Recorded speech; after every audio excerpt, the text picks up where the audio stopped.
My name is Maggie Billingsley. I'm a postdoc in the Hammond lab, and today's hot topic will be the promises and pitfalls in multi-cancer early detection. So to start off, I just wanted to give a few updates from the most recent kind of American Cancer Society cancer statistic release. This was a few weeks ago, and there were a number of trends to be observed, a few that were positive, including a decreasing trend in cancer death rates in the United States, but there were also a number of areas of concern. And so a few to highlight here, one being that cancer incidences are rising in women while decreasing in men. This is particularly true in the younger age category. This actually spurred a New York Times article that identified cancer's new face as young and female, which is not necessarily ideal here. And so kind of pulling out some of that data to just look at not just the disparity in the incidence, but also the rate of increase in incidence rate that we see in women in this age bracket, in this pink line. Also noted were kind of an increase in pancreatic cancer incidence and mortality rates, as well as an alarming persistence of racial inequalities in cancer mortality, specifically a twofold increase in death rates for Native Americans and Black populations as compared to white populations with the same preventable cancers. So a number of areas for improvement as well. We also got some updates to 5-year cancer survival across cancer types. And so what we're looking at here is across decades what we see in terms of 5-year relative survival. And ultimately, we see an increase in relative survival across all cancer types, with one notable exception being uterine cancer. Uterine cervix and uterine corpus cancer both actually saw a decrease in 5-year survival over these time periods. This is a bit concerning, again, noting the increase in incidence rates in the female population, but also when we break down relative 5-year survival by race, we see that specifically for uterine cancers and uterine corpus cancer, the relative 5-year survival rates are worse for Black women than white women, making it one of the largest racial disparities across these cancer types. So failures to have progress in the 5-year survival of a cancer like uterine cancer is really reflective of a number of cancer disparities that we should be considering when kind of trying to close the gap in terms of cancer response across the populations. When we look a little bit closer at uterine cancer and the 5-year relative survival, a trend we do see is that across both Black and white populations, an earlier diagnosis when the cancer is still localized and at an early stage does ultimately lead to benefits in that 5-year survival. And this is probably a bit intuitive to a lot of us who do cancer research. We know that early detection matters. Early detection means better outcomes. This is true kind of any way you slice or dice it. When you average together all cancers in this most recent data set, we still see it. Early detection is going to get you a better outcome. And even though this might seem obvious and seems like it's been true for maybe decades in the field, it kind of begs the question, if we know that early detection matters, why are we still diagnosing about half of cancers at late stages? And this is due in part to our current kind of screening system. And so in earlier stages of cancer, you're more likely to be asymptomatic. You're not seeking out screening. And so you're relying on screening techniques that are approved by the US Preventative Services Task Force, or USPSTF. And this is an organization that looks at large amounts of clinical data to determine what screening tests are best suited for different patient populations that will ultimately lead to an improvement in patient survival, not just an improvement in more early detection, right? And so currently they approve or kind of recommend with a score of A, B, or C, these 5 different cancer types to be screened in asymptomatic patient populations that are kind of broken down here. And so that would be mammograms in breast cancer, pap smears, and also sDNA tests for cervical cancer, stool samples and colonoscopies for colorectal cancer, CT imaging for lung cancer screenings, and digital exams and potential blood tests for prostate cancer, but only in these subsets shown here of asymptomatic patients. And so this has been shown great clinical benefit across these 5 cancer types, but there are hundreds of other cancer types. And in fact, the 5 here that we screen for only contribute to about 30% of cancer deaths.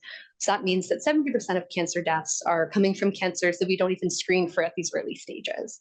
So ultimately, this is a call to kind of need more mechanisms to screen for early disease to ultimately benefit cancer patients. But developing these mechanisms can be particularly challenging. So this is a review in Science written by Dr. Crosby and Dr. Bhatia here, kind of outlining a lot of challenges to developing early detection platforms. And I'll broadly summarize these challenges that are outlined much more eloquently in that review if you want further information. But the first challenge, I think, kind of outlined here is understanding the biology and prognosis of early cancer. So this is really a problem of when. When can we determine that a biomarker is telling us that cancer will form? The next challenge is a challenge of who. How do we determine how to stratify these patient populations, identify meaningful risk factors, and determine who to be screening for these early markers? The third challenge is a challenge of what. What are we looking for? How do we validate biomarkers? How do we select them? And understand in a biological context that this biomarker always means cancer and isn't indicative of other comorbidities. The next challenge is a technological challenge, a question of how are we going to detect these biomarkers we've selected. We need new technologies that will amplify these low signals, but we also need to maintain minimal invasiveness and things that can kind of be broadly applied to a population for continuous monitoring and in low resource settings. And lastly, the last challenge I think is really a challenge of why, understanding why we need early detection so we can appropriately address what the right parameters for success are as we enter clinical trials. So ultimately, of course, we want to see an improvement in patient outcomes, but can surrogate endpoints be included here? Things like just an increase in the early detection for a specific patient population. So these are a lot of hefty challenges to consider when designing platforms for early detection, but a possible solution that we'll talk about today are liquid biopsies for multi-cancer early detection. And so just a bit of background into exactly what this technology is. And the idea behind these liquid biopsies is they can be taken at any stage in cancer progression, of course, focusing on that earlier stage here. And even at early time points, when tumors are very small, they're still going to be shedding biological material into circulation. So things like proteins, different biomolecules, especially a lot of DNA, which is really focused on a lot in these multi-cancer early detection platforms, looking at different mutations in that DNA, kind of methylation changes, et cetera. And we're finding that in these kind of liquid biopsies, which would be blood, urine, or saliva. And ultimately, when we can detect these different patterns in what is in circulation, we can use technologies, different machine learning approaches to correlate patterns in detection with clinical outcomes. So what cancer types might be present, what stage of cancer might be there, and hopefully correlating any signals we detect to tissues of origin. That way we can accurately map back what we're detecting in that liquid biopsy with the start of cancer throughout this asymptomatic patient. And this gives us a window into a lot of other types of cancer beyond the 5 screenable cancers we currently have. But it also lets us potentially diagnose these traditionally screened cancers at earlier stages. So it's really a win-win. And this idea has been around for a while. It's something a lot of people have been excited about. You can imagine this could really shift how we look at not only cancer diagnosis, but then cancer therapy if we can access patients earlier. So this was led to ultimately what is shown here, described by the NCI Division of Cancer Prevention as a tidal wave of companies that all had their assay and their version of how we are going to get MCED to the clinic. And so it was really a race to get to patients here, and this led to a lot of different approaches being explored. I won't go through all of them, but a few companies listed here, and a variety of technologies focusing on different biomarkers, ELISAs versus PCRs, kind of different technology approaches and different aspects of incorporating machine learning at different stages throughout as well, and targeting a number of different cancer types. So there's a lot of potential here, but it's quite a mountain to climb going from idea to actual clinical translation. And that I think is shown nicely here. So a lot of these companies will start at kind of right at the bottom at the preclinical exploratory study phase, where we're just identifying biomarkers and which cancers we want to target. They then move into clinical assay development and validation, where they're just seeing if their assay can detect cancer in cancer patients. This is actually a critical piece of clinical translation, as it's also where you can start to build up your repertoire of how you're going to identify and correlate biomarkers to actual patients. So a lot of data is collected in this stage. They then move on to retrospective or longitudinal studies, where they're looking at if their assay can identify cancer before clinical presentation, so truly have that early diagnosis. From there onto prospective screening studies, where we're seeing if this assay performs accurately in the intended screening population, so accurately picking your risk factors and stratifying your patient populations to see if your assay will work. And then finally, a place where we have not yet reached with these companies, which is to ultimately assess the assay for impact on population health. So are we actually improving the mortality rate in these patients? Just to highlight a few of the companies kind of still climbing this ladder, more in the mid-range, we see a lot of companies focused on DNA methylation patterns. And so a number listed here, looking at less than 10 cancers each and kind of their reported status. But I wanted to highlight that it's not just, these companies aren't just developing multi-cancer early detection. A lot of them are using this technology for single cancer detection, for detecting recurrence in other patient populations. This isn't the only route these companies are pursuing with their technologies. But ultimately, to highlight the two that have maybe come the farthest so far, we have Exact Science, whose assay is called CancerSeek, or I believe now CancerGuard. These detects 8 different cancers, and it's kind of straying away from DNA methylation and looking instead at mutations in protein markers. And then the one I'll talk a little bit more about is GRAIL. I think GRAIL, or the Gallery assay, probably gets the most attention overall, mostly for this robust kind of screening of 50+ cancer types using this assay. They currently have a lot of ongoing clinical studies and are involved in a phase 3 lung cancer clinical trial, where they're not just being used here for multi-cancer early detection, but instead to monitor if patients are having recurrence after receiving different lung cancer interventions. And I also highlight here that this is actually one of the only purchasable assays. So you as a patient can go to your doctor and get a Gallery screen. Not that I would necessarily recommend or not recommend it, but ultimately it is available to patients. It is, however, about $950 for one liquid biopsy and not covered by insurance. But kind of in climbing all of these different clinical studies is a really resource-intensive process. And to highlight that specifically with GRAIL and Gallery, here's just a series of some of their clinical studies. There are others they are involved in, but these were the main ones that led to the progression of their technology. And when you look at this, it's not just the number of clinical studies, but also the duration. A lot of these are for 4 years, 7 years, a 10-year study starting off. And so this is a big investment up front. And beyond that, we also see that the cohort sizes are rather large, including in their newly proposed study, REACH, which will be a cohort of 50,000 participants, and ultimately will be focused on health equity. So they're seeking to enroll about 20% of participants from underrepresented minority populations in an effort to not exacerbate the cancer disparity outcomes we already see. And the reason for these large cohort sizes is that cancer occurs at a rather low incidence rate, so you need those large cohorts to get accurate sampling and also have statistically powered results. And so, again, to emphasize the resource intensiveness, this company is over 10 years old and has fundraised over $2 billion just to get to this point, and we haven't even reached the final stage of clinical assessment. I think looking at this, it can be easy to think, why do we need so many studies to validate a screening test? I think a lot of us that work maybe more on therapies think, what's the harm that could happen? Just send this out, put this in patient hands. Which is why we'll next discuss the pitfalls potentially of MCED, because this is not a no harm system. And so kind of walking through different pathways, if you yourself were to receive an MCED test and you get a positive signal, so you've tested positive potentially for cancer, you would then have a diagnostic workup. And let's say that it confirms you have a cancer. This allows you to get access to earlier treatment. You have an increased life expectancy. This is kind of the win that we're looking for, the ideal pipeline. However, there are a lot of places that this can kind of go wrong or just go different maybe. And so one could be that during your diagnostic workup, you do find cancer and you get it, it's treated. But ultimately, if you hadn't gotten it treated, it could have resolved on its own.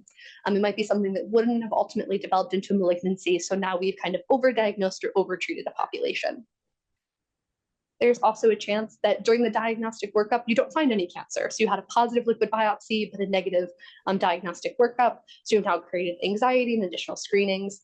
And throughout these different kind of diagnostic workups, you might have procedural complications from biopsies, other invasive techniques.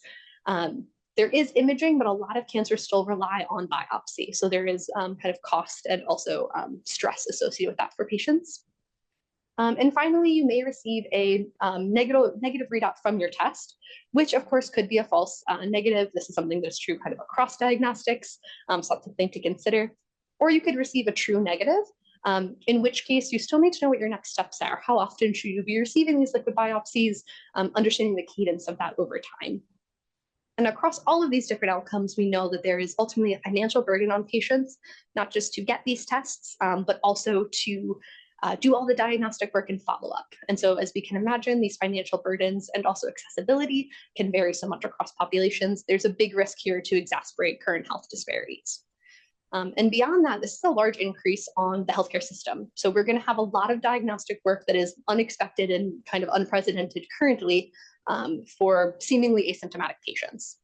And then we'll also have an increase in the number of cancer patients in general. This will lead to more cancer detection, but is it necessary to improve patient outcomes is the question, or are we overburdening an already very burdened health system?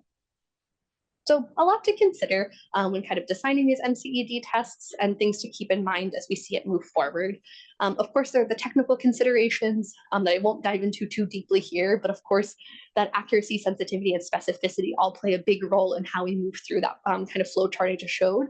Also in biomarker selection to avoid overdiagnosing, as well as not biasing our markers based on the screening populations that are available. And one I really wanted to highlight is the need for actionable follow-up to a either positive or negative MCED screen, ultimately having screening schedules that make sense for patients, and also feeling confident in identifying a cancer type. If you have a positive readout, where exactly should the patient be going to receive treatment or even diagnostic tests? This can have a really big psychological impact on patients, regardless of if this is a true positive or a false positive. And touching, of course, on the accessibility piece of this, not only physical accessibility of getting to these diagnostic locations, but also, of course, the financial accessibility for how patients will progress through the system. And I mentioned these last two kind of accessibility pieces because we do have current evidence with our current kind of screening protocols that current screening adherence does vary with social drivers. So this is also from the most recent American Cancer Society kind of facts and figures. And we see that insurance coverage is actually a meaningful factor in terms of screening adherence across different current protocols. And we see that an uninsured individual is less likely to be adherent to current best screening practices. Things like transportation in rural and urban environments, education level, medical literacy, and general trust in the medical system are also kind of confounding factors here. And just keeping these kind of front of mind is important because previous reviews have shown that addressing even one of these social drivers of health can, in fact, even just providing transportation to the screening site, can increase screening adherence by a factor of about 8%. And so considering these current barriers to avoid creating new ones as we move MCED forward is just very crucial to getting kind of closing that cancer disparity. And so to end here with a few key takeaways that are maybe relevant to folks in Marble. So of course, this is a very exciting area and there is ongoing work in this already in the building. I think a lot of us are familiar. Of course, the Bhatia lab, kind of showing here Amplifier Bio using priming agents to boost ctDNA detection within the Hammond and Springer labs. Kind of funded by Breakthrough Cancer, we're looking at the clinical implementation of DNA detection to look at relapse in ovarian cancer and working with the Springer lab on marine models of low tumor burden, which could be reflective of that early disease state that we need to study more. And I think an opportunity for all of us working in this field to consider early disease time points and how cancer evolution is intersecting with the therapies you're developing, considering design needs for these early stage interventions. So ultimately, we do have therapies that will allow for an actionable follow-up to a successful early detection.